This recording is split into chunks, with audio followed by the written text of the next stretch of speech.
बोले जगन्नाथ स्वामी की जय। जगन्नाथपुरी की जो रथ यात्रा है उसके पीछे क्या कहानी है आज हम आपको बताएंगे। उड़ीसा के पुरी में स्थित जगन्नाथ जी का मंदिर समस्त विश्व में प्रसिद्ध है। यह मंदिर हिंदुओं के चारों धाम के तीर्थ में से एक है। जगन्नाथपुरी में भगवान विष्णु के अवतार कृष्ण जी का मंदिर है जो बहुत विशाल है और कई साल पुराना है। इस मंदिर में लाखों भक्त हर साल दर्शन के लिए जाते हैं। इस जगह का एक मुख्य आकर्षण जगन्नाथपुरी की रथ यात्रा भी है। इस रथ यात्रा से जुड़ी बहुत सी कथाएं हैं। उन कथाओं में से जो प्रमुख कथा है आज हम आपको बताना चाहते हैं।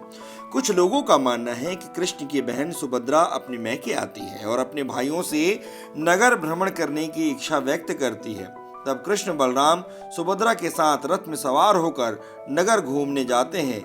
इसी के बाद से रथ यात्रा का पर्व शुरू होता है। इसके अलावा कहते हैं कि गुंडीचा मंदिर में स्थित देवी कृष्ण की मासी हैं जो तीनों को अपने घर आने का निमंत्रण देती हैं। श्री कृष्ण बलराम सुभद्रा के साथ अपने मासी के घर 10 दिन के लिए रहने जाते हैं। और दूसरी कथाओं की यदि हम चर्चा करें तो उसमें एक कथा ये भी आती है कि श्री कृष्ण के मामा कंस उन्हें मथुरा बुलाते हैं।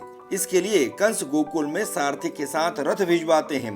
कृष्ण अपने भाई बहन के साथ रथ में सवार होकर मथुरा जाते हैं, जिसके बाद से रथ यात्रा पर्व की शुरुआत हुई।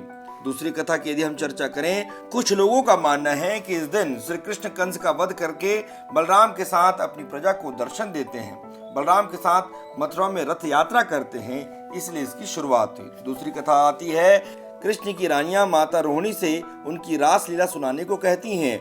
माता रोहिणी को लगता है कि कृष्ण की गोपियों के साथ रास लीला के बारे में सुभद्रा को नहीं सुनना चाहिए, इसलिए वो कृष्ण बलराम के साथ रथ यात्रा के लिए भेज देती हैं। तभी वहां नारद जी प्रकट होते हैं और तीनों को एक साथ देख के वो प्रसन्नचित्त हो जाते हैं और प्रार्थना करते हैं कि इन तीनों के ऐसे ही दर्शन हर साल होते रहें। उनकी यह प्रार्थना सुन ली जाती है और रथ यात्रा के दौरान इन तीनों के दर्शन सबको होते हैं।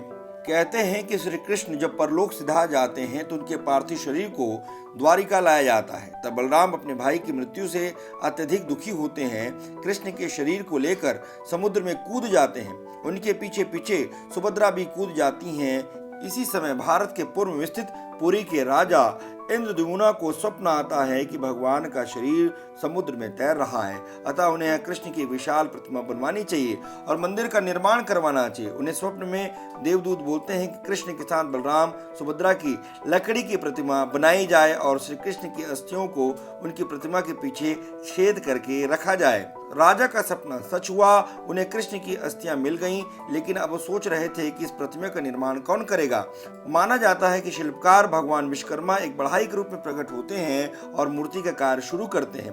कार्य शुरू करने से पहले वो सभी से बोलते हैं कि उन्हें काम करते वक्त परेशान नहीं किया जाए, नहीं तो वो बीच में ही काम छोड़कर चले जाएंगे।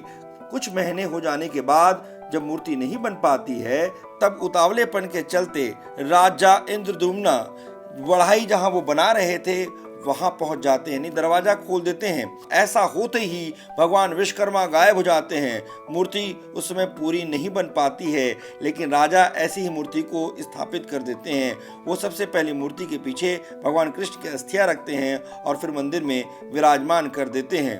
भगवान कृष्ण बलराम और सुभद्रा की प्रतिमा हर 12 साल के बाद बदली जाती है।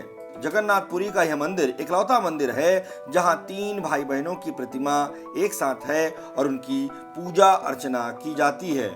भगवान जगन्नाथ आप सब पर कृपा करें, यही हमारी शुभकामना है। अगर आपको हमारा वीडियो अच्छा लगा हो फेसबुक पेज पर लाइक करें और यूट्यूब पर सब्सक्राइब करें।